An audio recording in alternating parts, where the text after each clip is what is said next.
Hello everybody and welcome. In this video I'm going to answer the question: is the application for your headphones Philips available for your iPhone?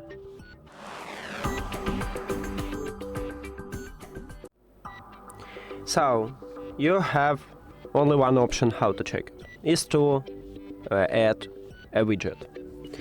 To add a widget you need to press and hold at empty space, then click Editor Plus at the left top and add widget. Now you can or scroll down and find batteries and click at the batteries line, or you can use a search and you can write batteries right here and click right here. So there's 3 presets, select the best one for you and click add widget.